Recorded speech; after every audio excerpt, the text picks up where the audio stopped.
그들이 나곤의 타작마당에 이르러서는 소들이 뛰므로 웃사가 손을 들어 하나님의 궤를 붙들었더니 여호와 하나님이 웃사가 잘못함으로 말미암아 진노하사 그를 그곳에서 치시니 그가 거기 하나님의 궤 곁에서 죽으니라. 여호와께서 웃사를 치심으로 다윗이 분하여 그곳을 베레스 웃사라 부르니 그 이름이 오늘까지 이르니라. 다윗이 그날에 여호와를 두려워하여 이르되 여호와의 궤가 어찌 내게로 오리요 하고 다윗이 여호와의 궤를 옮겨 다윗성 자기에게로 메어가기를 즐겨하지 아니하고 가드 사람 오벳 에돔의 집으로 메어간지라. 여호와의 궤가 가드 사람 오벳 에돔의 집에서 석 달을 있었는데 여호와께서 오벳 에돔과 그의 온 집에 복을 주시니라.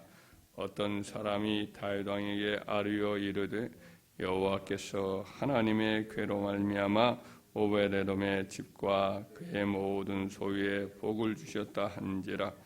다윗이 가서 하나님의 궤를 기쁨으로 메고 오벳 에돔의 집에서 다윗성으로 올라갈새 여호와의 궤를 맨 사람들이 6걸음을 가매 다윗이 소와 살진 송아지로 제사를 드리고 다윗이 여호와 앞에서 힘을 다하여 춤을 추는데 그때에 다윗이 배 에봇을 입었더라.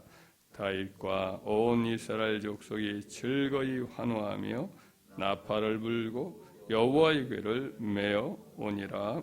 아멘. 하나님을 섬겨 복을 받은 가정들이라는 제목으로 함께 은혜를 나누겠습니다. 오늘 말씀에 보면 다윗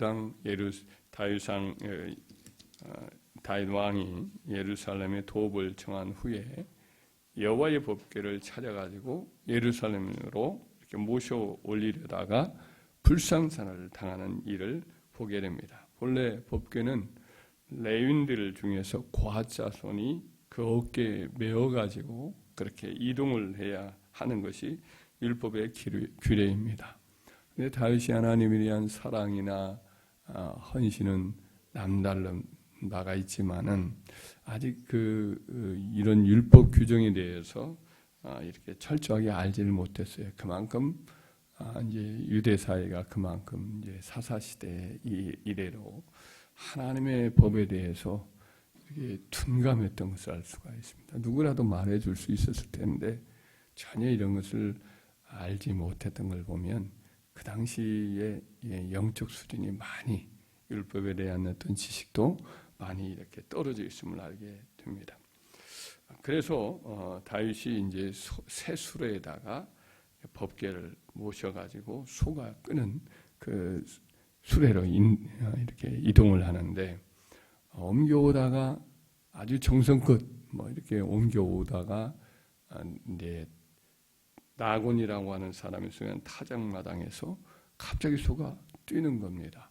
법궤가 수로에서 떨어지려고 하니까 그 집에 그동안 모셨던 아비나답의 집에 이제 아들이었던 웃사라는 레위인이 그 떨어지려는 법궤를 손으로 붙잡았어요. 그 동기야 선한 거지요. 그런데 급사를 합니다. 이것은 아까도 말했지만 고핫 자손이 이제 만질 수도 없어요. 원래 성물은 제사장만이 만져요. 그냥 멜 따름이었어요. 레위 사람 이 고핫 자손도 채만 멜 따름이지 누구나 그 법궤 성물을 만지면 죽게 되어 있습니다. 그래서 참으니까 그냥 동기는 손했지만은 여호와의 진노에 의해서 죽고 말았습니다.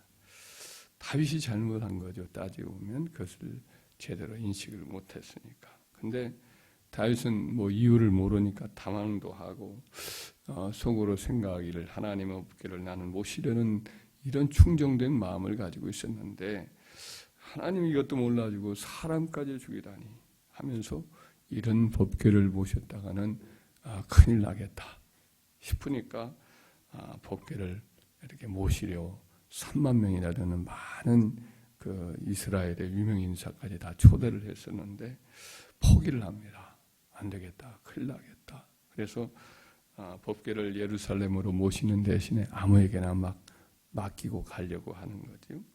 마침 이제 가드 사람 오베데돔의 집이 가까웠는지 그 집으로 이 법궤를 모시고 가라 이렇게 명령을 하였던 것 같습니다. 그래서 사람들이 법궤를 서둘러 이제 오베데돔의 집에다 맡기고 다윗은 이제 운송하려고 했던 법궤 운송 모든 식을 다 이제 그치고 사람들을 집으로 돌아가게 한 후에 자기도 이제 서둘러 예루살렘으로 속이 상한 채 돌아갔습니다. 하지만 그 이후에 3달 동안의 기이한 일이 오베데돔의 집에서 일어납니다. 11절에 보니까는 오베데돔의 집에 법궤가 들어간 지 석 달 동안에 하나님께서 오베데돔과 그의 온 집안, 그의 자손들 집안에까지 아들들, 딸들, 모든 집안에 큰 복이 임한 거죠. 얼마나 복이 풍성하였는지 소문이 났는데 그 어떤 사람이 다윗에게 가가지고 법궤를 모신 오베데돔과 그의 온 집이 엄청나게 복을 받았습니다라고 고할 정도였던 것이 나오죠. 상세히 그 말을 듣자마자 다윗이 너무나 감동을 받아요. 그래서 다시 사람을 모아요. 그래서 법궤를 다시 오베데돔의 집에서 예루살렘 성으로 서둘러 이제 모셔오게 됩니다. 이번에는 또 율법대로 지난번에 있었던 그 불상사 이유가 자기의 불차림을 알고 레위인들 가운데 고아 자손에게 법궤를 잘 모셔오도록 그렇게 율법을 지키면서 다윗은 막 그 앞에 춤을 추면서 이렇게 법궤를 모셔오게 되지요. 그래서 예루살렘이 하나님의 법궤를 모신 성전이 되는 계기가 됩니다. 이처럼 다윗의 마음을 완전히 바꿔놓을 수 있을 정도로 오베데돔의 집이 놀라운 복을 받은 것은 분명한데 그럼 어떤 복을 받았느냐? 오늘 본문의 마음은 엄청난 복을 받은 것을 우리가 알 수 있지만은 그 내용의 일부가 이제 역대상 26장 4절 이하에 이제 나와요. 그 족보에 대해서 하나님 성전을 섬기는 사람들의 족보에 대해서 나오는데 이례적으로 오베데돔은 복을 받았다는 표현이 나오면서 그의 가문이 복받은 내용이 나옵니다. 읽어드리면 다음과 같습니다. 오베데돔의 아들들은 맏아들 스마야와 둘째 요사박과 셋째 요아와 넷째 사갈과 다섯째 느다넬과 여섯째 암멜과 일곱째 이사갈과 여덟째 부울레데이니 이는 하나님이 오베데돔에게 복을 주셨습니다. 그의 아들 스마야도 두어 아들을 낳았으니 그들의 조상의 가문을 다스리는 자여 큰 용사라. 스마야 아들들은 오드니와 르바일과 오벳과 엘사바드이며 엘사바드의 형제 엘리와야 스마가는 능력 있는 자이니 이는 다 오베데돔의 자손이라.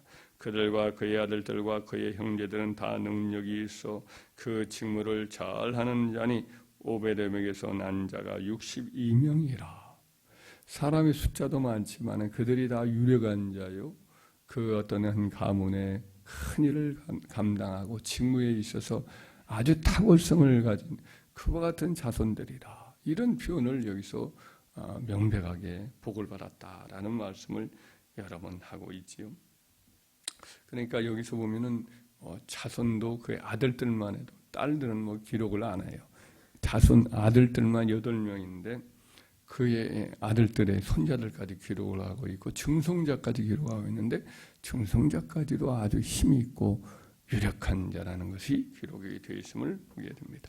그러니까 고위직, 그 당시의 성직 이런 것들을 다 담당했는데 다윗 시대뿐 아니라 그의 아들 솔로몬 때라든지 그의 후손들의 이르기까지도 이 가문이 아주 크게 쓰임을 받고 번성했음을 알 수가 있는 거죠. 그러니까 오베데돔 당대만이 아니에요. 그의 후대 한 4대 이르기까지의 그 집안이 복을 아주 풍성하게 받았음을 이 짧은 구절 안에서도 잘 나타나 있습니다. 그만큼 다윗이 소문을 그 당대에만 석 달 만에 들었어도 그 복이 임했는데 그의 후손들은 하여튼 몇 대에 걸쳐서 이렇게 복이 풍성하게 임한 거죠. 석 달만 하나님을 섬겼는데 그의 후손까지 이런 엄청난 복을 받았으니 참 대단한 복을 받은 것이 분명한 줄 믿습니다. 성경에 보면 하나님을 마음 다하여 섬기고 주의 종들을 섬겼을 때에 복을 받는 가정들이 많이 나오죠. 수넴의 한 여인, 귀한 여인이다 이렇게 되어 있는데 그 귀부인이라 이렇게 보면 지체가 좀 있었던 것 같습니다. 이 수넴의 여인이 엘리사 선지자를 자기 집 곁으로 지나가는 것을 몇 번 보더니 늘 이제 자기 집으로 모셔서 쉬고 식사도 하고 때로는 잠을 편하게 주무시도록 저녁 늦게 지나가면 하여튼 선지자 엘리사를 그냥 못 지나가도록 항상 자기 집으로 모셔서 대접을 하고 나니까 나중에 엘리사 선지자가 지나갈 때 보면 을에 들러서 이렇게 쉬었다 가곤 했던 것 같습니다.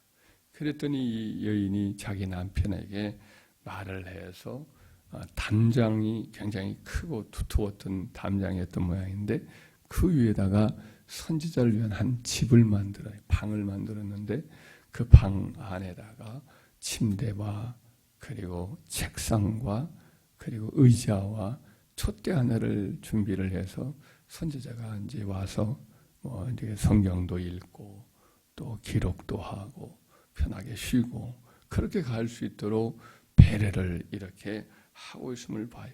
간소하지만 있을 건 다 있는 집이죠. 그렇게 작은 하나의 방을 만들어서 선지자가 쉬고 갈 수 있도록 배려를 하죠. 그래서 선지자가 그 마음씀에 너무 감동을 하니까 그 집을 축복하니까 그 집에 아이가 없어요. 부자이긴 하지만 상속자가 없어요. 그 집에 상속자가 아들이 있기를 축복했더니 그야말로 또 아들일 그 주인도 남편도 아주 나이가 많은데 아이를 얻을 수 있는 축복을 누리게 됩니다. 그 아이가 잘 자라다가 또 낮에 일사병으로 쓰러져서 죽게 되었을 때 선지자가 직접 와서 이 아이를 다시 살리는 기적을 또 맛보지요. 또 나중에 나라가 큰 기근을 만났을 때에 선지자가 그걸 미리 알고 그때는 남편이 죽었었던 가봅니다. 그 아이와 함께 그 여인에게 이곳을 떠나 있으라고 이렇게 말해서 블레셋 지역에 7년 동안 이제 피해 있다가 다시 무사히 돌아오죠. 근데 돌아왔더니 그때 마침 또 나쁜 사람이 그 집안의 기업을 주인이 없으니까 자기가 다 차지하고 농사짓고 그렇게 있으면서 수확을 다 이제 차지하고 기업도 돌려 안 주는 거예요. 그 이 여인이 그 당시에 악한 왕이었지만 그래도 왕에게 와서 호소하려고 재판을 이제 담당하고 있으니까 왕에게 찾아오는데 마침 그때 엘리사의 사환이 왕 앞에서 선지자 엘리사가 이러이러한 기적을 행하였노라고 하면서 수넴의 한 여인에게는 아이가 없었는데 아이가 태어나고 죽기도 했는데 다시 살아나는 그런 기적도 행하였다. 이 말을 하고 있을 때예요. 그러니까 왕은 감동을 크게 받고 있는 중이었는데 마침 왕에게 그 여인이 아이를 데리고 이제 호소하려고 찾아온 거예요. 그래서 이제 게하시 그 사환이 저기 바로 마침 그 여인이 밖에 왔노라고. 저 아이가 바로 그 죽었다가 살아난 그 아이라고. 그러니 왕이 지금 간증을 듣고 선지자의 그 통해서 하나님 하신 일에 크게 감동을 받고 있는 중인데 그 주인공이 나타나니까 또 얼마나 감동을 했겠어요. 하나님의 섭리가 있나 보다. 무슨 일 때문에 왔느냐 하니까 이러이러하게 내 기업을 다 뺏겼고 와가지고 지금 이와 같이 집도 이렇게 이 돈밭도 다 뺏기고 이런 상황이라. 그랬더니 왕이 말하기를 이 여인의 모든 이런 기업을 다 도로 돌려줄 뿐 아니라 지난 7년 동안 그 수하께서 가져갔던 것도 다 돌려주도록 그렇게 조치를 해라 해서 관리에게 명령을 해서 수넴 여인이 다시 집에 돌아와서 모든 걸 되찾고 누릴 수 있도록 하나님의 배려를 해주셨어요. 이 모든 것은 수넴 여인이 이와 같이 주의 종을 이렇게 섬기고 하나님을 경외하여 이와 같이 했던 일에 대해서 하나님이 갚아주신 것인 줄 믿습니다. 그러니까 하나님을 섬겼던 주의 종을 섬겼던 것보다 그 집안은 많은 복을 받았죠. 상속자도 받고 또 모든 필요한 것들을 다 돌려받았으니 하여튼 베푼 선행보다 하나님이 갚아준 것이 더 많지요. 예수님 당시에 베다니에 세 이제 오누이가 있었잖아요. 나사로와 마르다와 마리아도 있었는데 예수님이 예루살렘에 제자들과 함께 올 때마다 늘 이렇게 모셔서 식사 대접을 해드리고 쉴 수 있도록 배려를 했더니 나중에 그 오빠 나사로가 죽었을 때 예수님이 친히 오셔서 죽은 나사로를 살려주시는 기적으로 갚아주시잖아요. 그러니 우리가 하나님을 섬기고 또 주의 종을 잘 섬기고 하나님의 교회를 잘 받들고 그렇게 행할 때에 이 일들은 결코 헛되지 않은 줄 믿습니다. 하나님이 반드시 그와 그의 가정과 자녀들 모든 자자 손손에게도 하나님이 복을 주시는 거죠. 그러므로 저와 여러분들은 기억하고 하나님을 잘 섬기고 또 교회를 잘 섬기고 또 주의 종들을 섬기는 것, 이게 다 우리 자신들에게 우리와 우리 자녀들, 가정들, 자손들을 다 하나님이 복 주시는 귀한 축복이 마중물과 같은 것이지요. 저와 여러분들의 하여튼 하나님을 잘 섬겨서 우리 자손들 다 복을 받는 은혜가 있기를 주의 이름으로 축원합니다.